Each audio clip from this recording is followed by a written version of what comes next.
From White Dwarf and the Black Library. Vexation by Jude Reid. It's a race for survival as the horrific forces of the arch-enemy board the Imperial ship Vexation. "Do you know who I am?" the officer shouted. Sergeant-at-Arms Vasily Ivanov drew a slow, patient breath and tried to think of an answer that would keep him in one piece. The woman jabbing a finger into his sternum was one of the battleship Vexation's deck officers, but her uniform was stained and crumpled, her pale blonde hair coming loose to sit in a dishevelled halo around her face. There was nothing for it.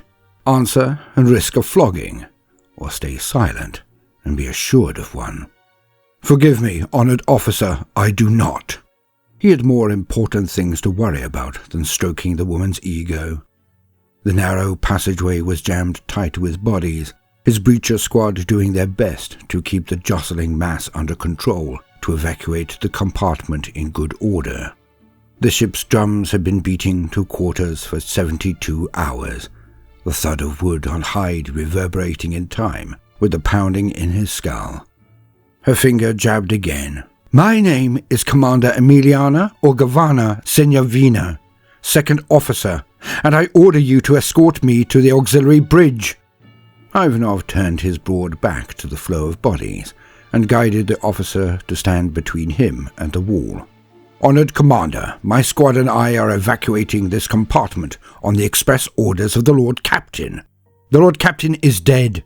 Ivanov shot a look over his shoulder. The Vox crew were already close enough to panic as it was. "You are quite sure of this, my lord?" "I saw him die." Senyavina's hands were trembling as she made the aquila. "I have his final orders. With First Officer Vitko missing in action, it falls to me to reach the auxiliary bridge and assume authority over this vessel." Ivanov touched his Vox bead. "Nadezhda, keep this rabble under control for me, will you?" "I'll do my best, Sarge," his second voxed. She and the rest of the squad were further down the cramped access passageway, exerting what power they still had over what risked becoming a stampede. "Sergeant, the matter is of the utmost urgency." The officer's glare was locked on him now, her knuckles white on the grip of her sabre. "I require your full attention." "Honoured Commander, what you are asking for is impossible." Ivanov kept his voice low. "This compartment will be open to void-in." He checked the chrono, set into his vambrace. 4 minutes.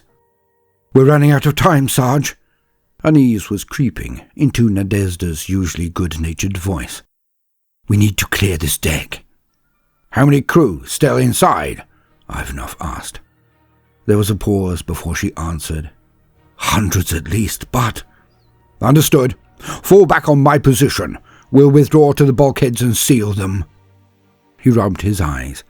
The exhaustion was starting to catch up with him. "Weapons ready? Things are about to get unpleasant." "Acknowledged." He opened his eyes to see Senyavina staring at him, her lips bloodless from the effort of keeping them pressed together. "Do your breachers have their orders?" she asked. "They do." "Then you have yours. The auxiliary bridge, now." "Commander, this compartment will soon be inhospitable to human life. Even if there were time for us to don void suits, the enemy is advancing at the speed of a shipboard fire. Once we have the bulkhead sealed, we will find an alternative route." The cracking of a boarding shotgun rang out. Instantly, the crowd turned from unease to panic, tearing at itself to flee the sound. "Nadezhda, what's your status?" "Get back, you wretched bilge rats!" Nadezhda's boarding shotgun fired again. "We have contact, Sarge.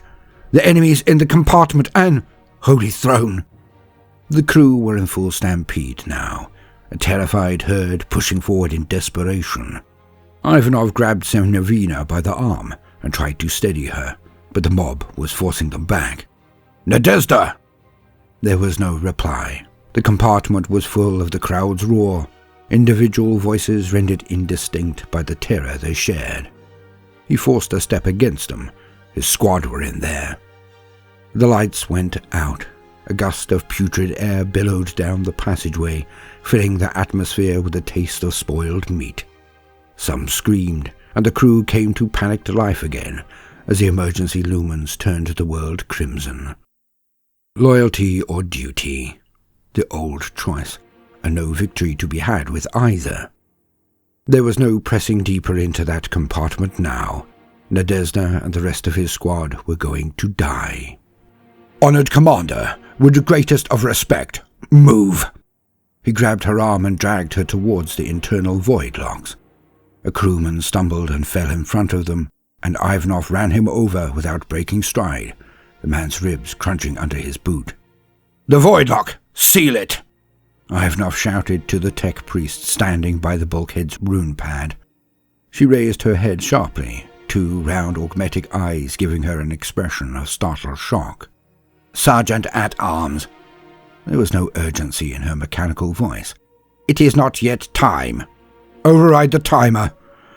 Something was moving behind the crowd, its deliberate footsteps heavy enough to shake the deck plating. Ivanov watched in horror as a vast figure stepped through the shadows, towering over the panicking crew like some warp-wrought nightmare. The emergency lights picked out a pock-marked breastplate, the jutting prow of a gorget, the curved blade of a massive scythe. "Seal the compartment!" The tech priest hit the rune pad. A thin klaxon wailed into life, and with a grinding of pistons, the void lock bulkhead began to descend with appalling slowness. "All hands, move away from the void lock," the tech priest instructed, and the panicked mass of voidfarers were oblivious, pressing forward, clawing their way beneath the descending door. She made a soft, mechanical tutting noise. "Organic matter will impede the creation of a perfect seal." "Clear the doorway, Sergeant," Senyavina ordered. They were out of options. Ivanov aimed his shotgun and pulled the trigger. Shards of metal exploded outward into the first rank of the crowd, sending bodies tumbling back. The bulkhead lurched down and locked into the deck plating with a resonant clang. "Depressurize the compartment, now!" "Depressurization initiated." The ship exhaled. Ivanov tried to slow his ragged breathing. "We need to move. Commander Senyavina, I will escort you to the auxiliary bridge. And you," he turned to the tech priest, the adamantine skeleton of her hand still on the rune pad, "you're coming with us." The tech priest's augmetic eyes narrowed. "May I remind you that—" She flinched as the bulkhead behind her distorted with an enormous clang. Something heavy had struck the void lock from the other side. The tech priest turned back to face Ivanov. "Certainly, Sergeant. I will plot the fastest route under current conditions." "Sergeant at Arms." Senyavina's face was crimson, her hair plastered to her scalp with sweat. "Your name?" "Vasily Ivanov, Commander." "Ivanov," she noted thoughtfully. "A slum deck name? No matter. I am appointing you my personal bodyguard." Another heavy blow slammed into the door. "I have the route," the tech priest said. "Bulkhead integrity is failing. We should move, now." Ivanov knew the Vexation with the confidence of a man who had spent every second of his 46 standard Terran years aboard. But Engineer Astulak's Chi-6 put him to shame. She navigated the passageways with absolute assurance, anticipating each turn, door and ladder without hesitation. "Are you quite sure this is the quickest way?" Senyavina wheezed. Astulak spoke without breaking stride. "Yes, Commander. We are close to the bilge compartment now. From there, it is only a short distance to suspensor shaft 165. "The bilge compartment?" Senyavina's indignation seemed to banish her exhaustion. "Surely you do not intend for us to wade through filth?" "You asked for the quickest route, Commander." There was the merest hint of indignation in Astulax's tone. "Is there no alternative?" "We have no choice other than to proceed." The tech priest's voice was perfectly neutral as she drew to a halt and bent over a heavy iron handwheel set into the wall. "The decompression schedule continues according to the Lord Captain's orders. 4 odd compartments 763 through 85 null are now open to vacuum." A slender mechadendrite snaked from below her robes to bite deep into a socket next to the wheel. Seconds later, the hatch opened, hinges squealing in protest. "This way!" A heavy impact shook the vessel. Ivanov steadied himself against a bulkhead, trying to calm his churning guts. "Another breach?" Senyavina said tightly. "More boarders?" Asterlak sounded thoughtful. "Yes, but of a different kind, perhaps." "Commander Senyavina," Ivanov maneuvered so that he blocked the open hatch. "If I may carry out my duties, I require additional information on the threat we face." "What manner of information?" "What happened to the Vexation?" He ran a tongue over dry lips.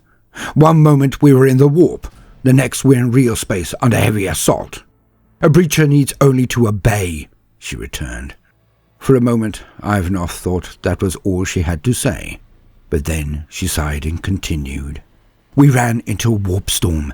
The navigator was unable to keep us on course, and we were forced to undertake an unscheduled transition, which brought us out in the midst of a battle between two factions of the arch-enemy." Two factions? The mere idea was a strange one. Ivanov had been taught from birth that heretics were heretics, sworn to the destruction of the God Emperor and his Imperium, single-minded in their hatred. The notion that there was room in that hatred for them to fight amongst themselves was new. He might have felt a glimmer of hope at that, had it not been for the unwelcome realization that followed a moment later. If the enemy was willing to fight a war on multiple fronts, then they had resources to squander. Too many for one ship to fight.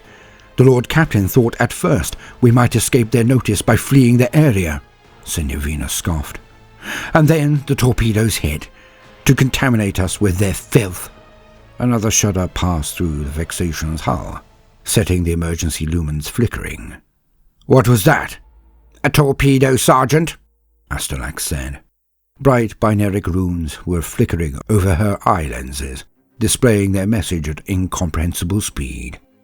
"I have managed to retain a rudimentary connection with the Vexation's cogitators. We have been boarded once again." Senyavina gave a sharp laugh. "The God Emperor has no shortage of trials for us. Now, Sergeant, if you have no further questions, lead the way." Ivanov took a final breath of clean air and stepped through the hatch. The bilges stank with the accumulated reek of centuries of shipboard filth, the odour worse than anything Ivanov had ever encountered. They were connected to the rest of the vessel by a series of concealed ducts and channels, designed to draw all stray fluids to a vaulted central reservoir. Asterlak had already waded into the filth. "Once we have crossed this section of the bilge compartment, a ladder will take us to the base of Suspensor Shaft 165. From there, the auxiliary bridge can be reached within minutes." "What then, Commander?" Ivanov asked, as he and Senyavina began making their way through the foul water.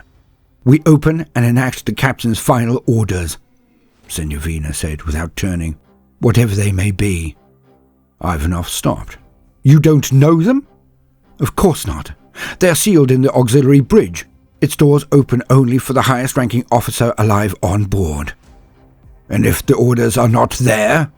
Senyavina spun around and fixed Ivanov with a hard stare. "Then I will assume command of this vessel and activate her internal boarding countermeasures.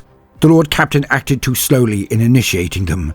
She gave a short, bitter laugh. "We have seen the results of that delay already. From the command throne, I can unleash the full might of the Vexation's defences. There are contingencies on board capable of exterminating every living thing on this vessel." She sniffed. "But as I said, the Lord Captain's orders will be found on the auxiliary bridge." Bilge water splashed ahead of them, causing them to stop dead in their tracks. Asterlax's mechadendrite spooled upwards, and a beam of light shot from its tip, setting shadows dancing across the vaulted chamber. "Did you see that?" Senyavina said in a low whisper. "Something moved." "Who works down here?" Ivanov asked. "A few hundred families," Asterlak replied. "Their sole duty is to attend to the bilge wells." There was another splash, this time behind them. Ivanov turned to see a figure rising from the water, A filthy uniform clung in tatters to its bloated flesh, its outstretched hands and bare face pockmarked with weeping ulcers. Throne! Another emerged behind it, a length of rusting pipe in one hand, its other hand ending in a misshapen fleshy claw. The closest creature lurched forward, yellow nails clawing the air, inches from Ivanov's face. "Don't let it touch you!" Senyavina bellowed, and Ivanov fired, hitting the monster squarely in the chest and sending chunks of bone and meat flying backwards. Then the bilge water around it erupted. Distorted human figures dragged themselves from the depths, their flesh riddled with blisters and open sores oozing with pus. "Plague zombies," the tech priest said, her voice calm as she dispatched a shambling horror. "The ship's annals speak of such things." "How did they get on board?" Ivanov asked. "They were on board already." Senyavina's voice was tight. "Our crew. What was not on board was a contagion that—" the words seemed to catch in her throat— "that infected them." Ivanov fired again. The shot blew off the nearest plague zombie's jaw. "How?" "The torpedoes?" Astalax's mechadendrite whined as she adjusted her aim and shot a scrawny woman in a bilge worker's uniform. The creature let out a wet, wordless bellow and charged. Ivanov emptied his shotgun, reloaded, and fired again, but the whole compartment was coming alive with writhing, corrupted flesh. The horde was close now, stumbling towards them with arms outstretched. They'd soon be surrounded. Ivanov looked up and met Senyavina's eye. "We can't stand and fight, not if we want to save the ship. Run!" The bilges stretched out into a rancid infinity. Rank water splashed through Ivanov's fatigues, dribbling down into his boots. The panels and rivets seemed intent on tripping him. The wells had lurked below the surface, so ably concealed that more than once he almost stumbled over their edges. A combination of slugs and lasbolts from the tech priest kept the plague zombie mob at bay, holding a moving perimeter while her mechadendrites described an intricate pattern in the air above her head. She was the first to reach the far side and begin a hasty ascent of the ladder. Senyavina was seconds behind her, with Ivanov bringing up the rear, his muscles burning. Rotting fingers grazed his ankle. He kicked out and was rewarded with the solid impact of his boot against flesh, but the respite was only momentary. He looked down, directly into a misshapen face, the mouth spread wide in a rictus grin. A muzzle flare in the gloom, the sharp report of a pistol echoed down. The plague zombie's right eye disappeared in a spray of blood, and the grip on his ankle released. "Here!" Ivanov looked up and saw Senyavina's outstretched hand. He lunged and grabbed it, slithering his way through the hatch, slick with bilge grime. "Seal it! Throne's sake, seal it!" The plague zombies were swarming the ladder now, like corpse rats on a rope. A grey hand thrust upwards as the hatch cover came down, and Ivanov stamped on it, splintering the bloated skin. Astalax's mechadendrite snaked through the closing gap, the gleaming orb of a frag grenade dropping from its grip into the depths, and then, with a crunch of splintering bones, the zombie's wrist gave way, and the cover clanged home. "Fire in the hole!" With a swirl of scarlet robes, Astalax hurled herself away, but to Ivanov's surprise, Senyavina kept her weight firmly on the hatch. A breathless second passed, then the sound of the detonating grenade rang out from beneath them. Senyavina slid the bolt home, her features pale and pinched beneath their coating of grime. "Now to the suspenser platform!" He nodded, trying not to think about how violently his hands were shaking. The suspenser platform was silent when they reached it, but Astalax's mechadendrite brought it to life again. It rose, shuddering, through a void lit by lumen light the color of Iho-stained teeth. Ivanov locked his hands around his shotgun. In a few moments they would be at the auxiliary bridge, behind its armored bulkheads with all of the Vexation's defenses enslaved to Senyavina's will. The platform came grinding to a halt, and the tech priest stepped out into a narrow passageway that ended in a heavy void lock. Senyavina's face lit up, and she broke into a run. Ivanov followed her, scanning each side corridor as they passed. The Vexation was an exquisite vessel. decorated as befitted a void-faring testament to the God Emperor's glory. But here, the decor was more reminiscent of a battlefront bunker. Senorina reached the bulkhead and began examining it. "Astrolax, the vigil skull is malfunctioning. The door will not open." Lights flickered on the wall-mounted servo skull in front of her, its eyes flashing. Senorina shook her hollow seal in front of the augmetics, but they only blinked from grimy white to a baleful red, then back again. Astrolax moved past her and touched her mechanical fingertips to the servo skull's forehead, a low binaric chatter emanating from beneath her hood. "Fix it," Senorina demanded, her eyes bright with frustration and fury. "Make it open!" Astrolax shook her head. "I cannot, Commander." Something moved in a side passageway. They heard a footstep, slow and heavy, followed by soft exhalation of breath. Ivanov aimed his shotgun into the gloom. "You cannot override a malfunctioning lock!" Senorina's tone was incredulous. "What manner of tech priest are you?" "There is no malfunction," Astrolax replied. "The vigil skull is performing its duties exactly as commanded." The sound came again. A footstep, and then a long, heavy rasp, like a shrouded corpse being dragged across a mausoleum floor. Ivanov scanned the shadows for any sign of movement. "Astrolax, can you open the warp-damned door or not?" "No," Astrolax spoke with certainty. "I cannot. The counter-mutiny controls remain in place. It will open only to the ship's ranking officer." "I am the ship's ranking office." Senorina's mouth fell open, then snapped shut. "Vidko, he's supposed to be dead." "Not according to the Vexation." Ivanov shook his head, panic coalescing into a tight ball in the pit of his stomach. "Commander, engine seer, something's coming." A rank cloud was creeping towards them, its tendrils glowing a faint green as they writhed. Ivanov stepped back and readjusted his aim. "What is it?" Senorina asked. Astrolax's eye lenses whirred as they telescoped outwards. "Humanoids, large. I have a signal on Auspex." "It's one of those abominations." Now his death was at hand. Ivanov felt oddly calm. "I'll hold it off. Commander, you and the tech priest run to the salvation pods." "No, I need access to the bridge." "You'll need Vidko to die first." He raked the boarding shotgun, the weight of a familiar comfort in his hand. A huge figure lurched into the main passageway, a hulking brute dressed in mouldering power armor, helmetless, with an oversized horn protruding from the grey-green skin stretched across its skull. Ivanov saw that it had been eviscerated at the waist by a blow that had stopped only a few inches short of bisecting it entirely.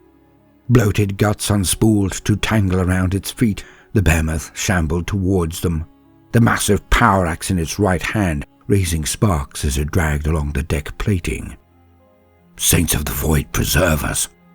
Its mouth opened, a torrent of black matter spilled over its breastplate, spattering in curds. Ivanov was about to pull the trigger when the monstrosity fell face first onto the deck, and deep in the darkness, something laughed. "Move!" There was real urgency in Astrolax's voice. The tech priest's robes were spreading outward like the petal of a flower, half a dozen mechadendrites unfolding, their tips buzzing with mono-edged blades. "I can see it on my Auspex. You cannot fight this, Commander. I will slow it down. You must reach the bridge." "What is it?" Senorina's voice was almost a shout. "Nothing I have seen before, nor will see again." The circular saw at the end of Astrolax's longest mechadendrite whirred into life. "I will hold it off. There will be other survivors. Finding them will significantly increase your chances, Commander. Do not waste this opportunity." "Let me stay," Ivanov began, but the tech priest cut him off. "You are the Commander's bodyguard, Sergeant. See her to the command throne. The fate of the Vexation is in your hands." Senorina stood poised for a long moment. "God Emperor be with you," she said at last. "The Omnissiah moves in me, Commander." There was almost a smile in Astrolax's voice. Death shall find me unafraid." The light in the corridor changed from blood red to deep magenta, rippling up the walls as though passing through deep pink stained water. Astylax charged down the passageway. "Go!" Ivanov grabbed Senyavina's arm and ran. The smell of decay grew stronger with every step they took towards the sound of gunfire, the air a thick fog that blocked visibility. Human shapes were moving in the gloom, muzzle flashes erupting. A figure lurched out of the darkness. He was dressed in uniform and retained the semblance of a military bearing, but an unnatural fervour glowed in the man's eyes. Senyavina ducked out of the way a second before the cudgel in his hand would have cracked her skull, bringing her sword up in a clumsy parry to deflect the pipe with the hilt. Ivanov closed the distance, ramming the barrel of his shotgun into the Voidfarer's face and pulling the trigger. The man's features dissolved, brains and skull fragments exploding in a broad arc that painted two of his fellow traitors with gore. Ivanov fired again, and the second man's head turned into a spray of red mist. He brought the stock of his shotgun down on the third traitor's head, sending her reeling as Senyavina delivered a slug from her heirloom pistol through the woman's eye. "Vitko!" Senyavina shouted. Ahead, a tall officer with a shaven scalp turned his head towards them for a split second before returning his attention to staving in a corrupted Voidfarer's skull with the butt of his shotgun. "Vitko! We need to get back to the bridge!" Another throng of traitors ran towards Ivanov, and he drew his combat knife. He swung the blade in one hand and his shotgun in the other, slashing throats and breaking bones with a renewed sense of purpose. The Vexation's executive officer was a man cut from the same cloth as he, a son of the lower decks who had earned his place at the Lord Captain's right hand. Ivanov didn't recognize the breachers fighting with him, but their names and faces didn't matter.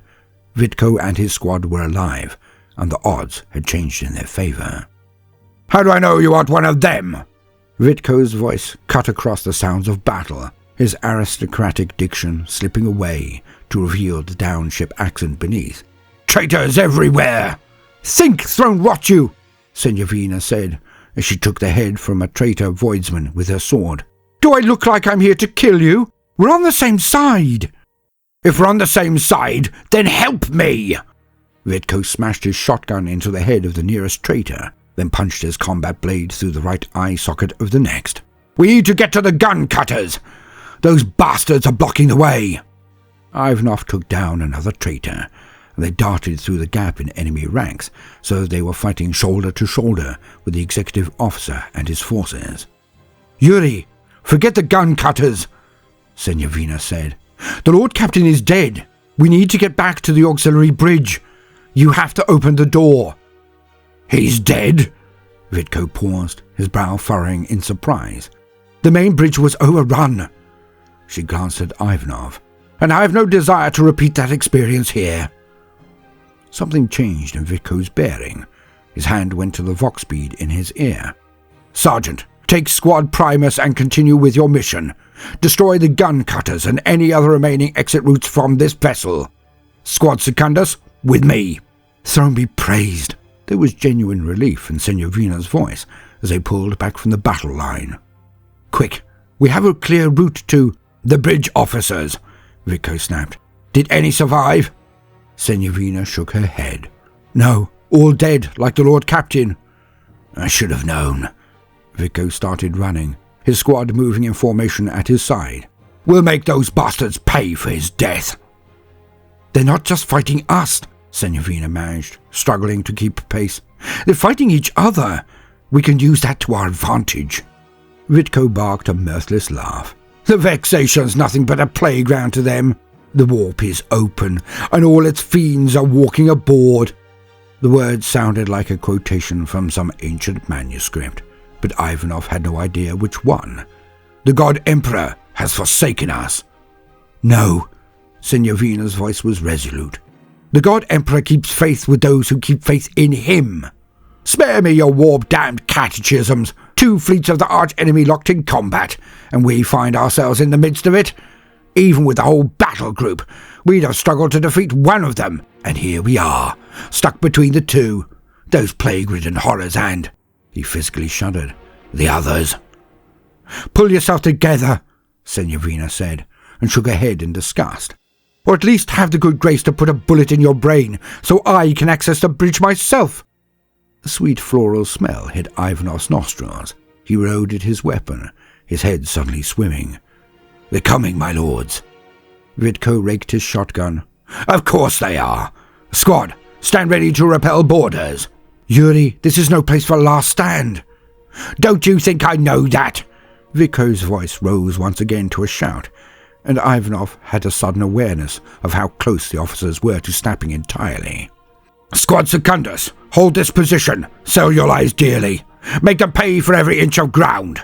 I'll make martyrs of us all." "You'll what?" Senorina began. "What about the salvation pods, my lord?" Ivanov interrupted. "There's still a way out of here." The sweetness in his lungs was almost unbearable now, the air filling with thick magenta mist that glowed with an eerie, unnatural light. Vidko turned to face him with a look of mild surprise, as if this was the first time they had set eyes on one another. "I released them," he said. "The gun cutters too, all bar the last few, to prevent the corruption from spreading. No one can be allowed to leave this place." "Listen to me," Senorina said, but her protests were cut off as the breaches opened fire. Striding from the darkness at the far end of the passageway was a figure conjured forth from a fever dream, a silhouette simultaneously dark and bright, a shadow haloed in radiance that burned vivid gold after-images across Ivanov's retinas. Senorina made a soft gasping sound, and he found himself fumbling at the trigger guard of his shotgun, a lifetime's training deserting him in the presence of this radiant majesty. The warrior stood twice the height of a normal human at least, so tall that the face was wreathed in shadow beneath a mantle of gleaming silver-white hair. His sinuous bulk unfolded upwards on the serpent's tail that served him in place of legs. He carried two blazing swords, one in each hand, while a second pair of arms extended from his shoulders, the right one gripping a bone-hafted spear, the left a twisted demonic claw. Shells ricocheted from the violet and gold chestplate without leaving a mark. Senorina stared up at the magnificent being in awe, but out of the corner of her eye she saw Vidko turn and run, snapping her out of her reverie. "Vidko!" she cursed. "He's heading for the bridge!" The blade in the vast warrior's right hand swung down in a brilliant arc that trailed flame like a comet, carving through first one and then a second breacher in a single blow. Ivanov's finger found his shotgun's trigger and pulled, but his attempt was as useless as the rest. Senorina's hand locked around his shoulder, her grip tight enough that he felt it through the pauldron of his armor. "Quickly!" When he made no effort to move, she leaned in and put her mouth to his ear. "Vasily, it's going to kill us all. I need you." That was what broke his paralysis, the earnest whisper in which she spoke. He tore his eyes from the monster in all its glory and ran at her side, the detonation of shells thundering behind them. Vidko was almost out of sight, hurling himself down the passageway with reckless abandon, his hollow seal of rank held before him like a holy symbol. "We can't let Vidko reach the command throne," Senorina gasped. "What do you mean?" Behind them, a breacher screamed. The shotguns were still firing, but the blasts were spaced further apart now. "The whole point of this was to get to the throne." "He just told us." She put on a desperate burst of speed, and Ivanov concentrated on putting one foot in front of the other to match her pace. "He's going to engage the Vexation self-destruct mechanism." Ivanov's thoughts were suddenly still. Vidko's plan made sense.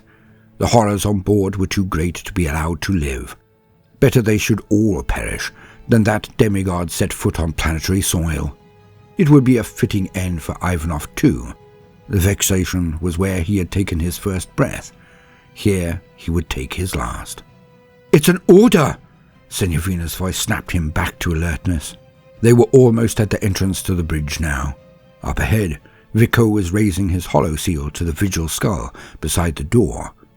"Do it, or we all die." Realization dawned on Ivanov in a slow, sick flush. "You want me to kill him?" "Listen to me. We can survive this. We were never the main target of this assault. Senorina's words were coming like autogun slugs in a rapid burst. We can play dead, purge the comprised compartments, wait for the storm to pass, then activate our emergency beacons. The Vexation deserves better than a meaningless death in the void. We deserve better. I'd do it myself if I had a single slug left. Loyalty and duty. The same choice every time. He was starting to think neither of those concepts meant anything at all. The Vigil Skull's eyes flashed green. Commander Vitko! Ivanov saw the reflection of his shotgun barrel in the other man's eyes as he turned. I'm sorry. He pulled the trigger, and the left side of Vitko's head vanished in a spray of blood. The first officer's jaw fell open, the single eye rolling in its socket as he collapsed to the deck. The door to the auxiliary bridge swung open. The sounds behind them were growing louder. The rattle of gunfire, the thunder of heavy footfalls, a faint and maddening music filling the air, probing at his eardrums. Inside, now!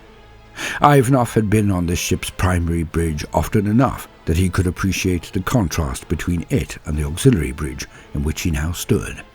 The main command deck was a rococo wonder, every surface covered in black marble, the walls bearing glorious illuminations of the Saints of the Void, beneath the huge glassic dome at its centre.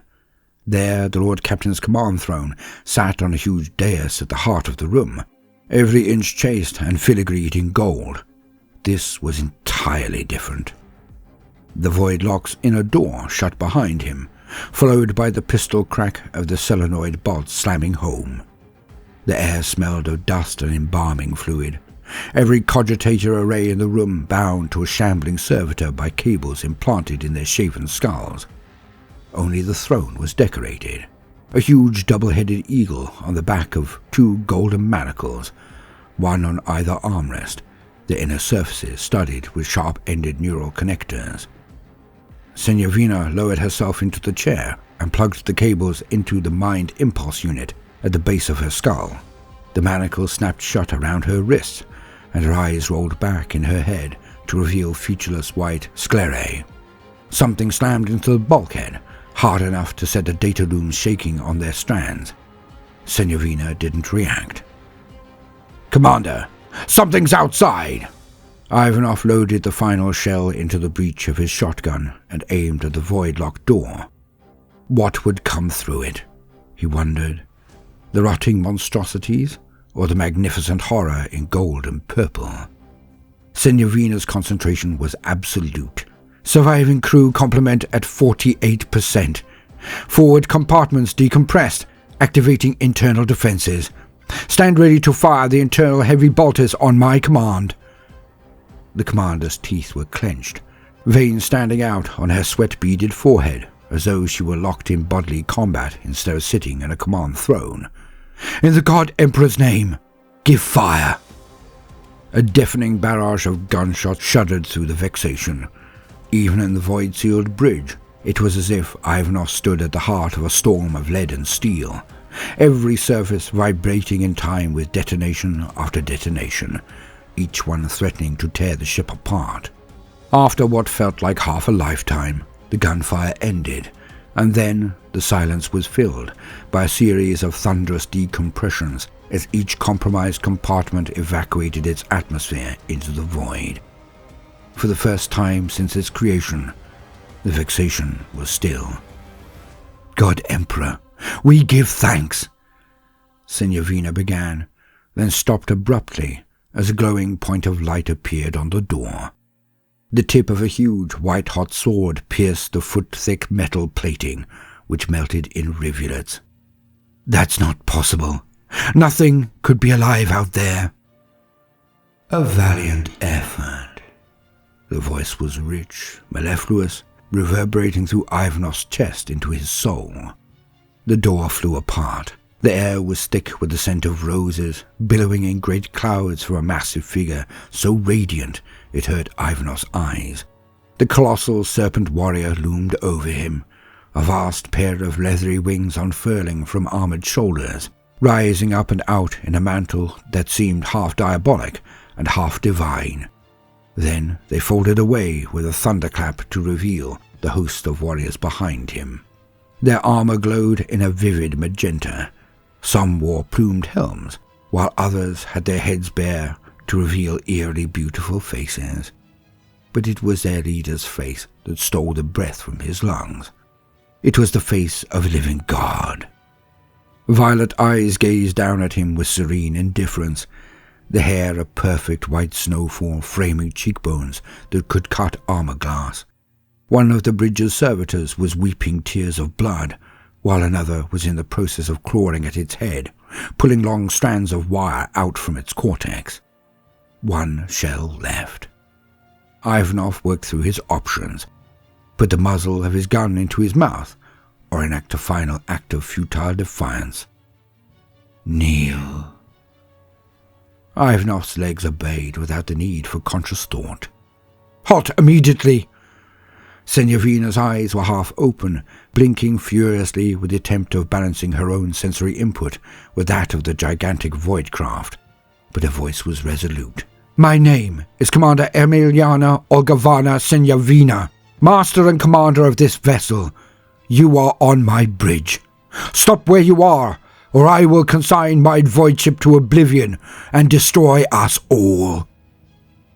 Your void ship, the god said. Your void ship? Senyavina opened her mouth. Yes, my loyalty, duty, or neither. All that mattered was survival. Ivanov fired his shotgun. The blast obliterated Senyavina's face, the ruined remains of her skull falling back against the headrest of the command throne. Blood and brain matter spilled in gobbets down her back. Your void shield, my lord, Ivanov said. Fulgrim smiled. Yes, my void ship.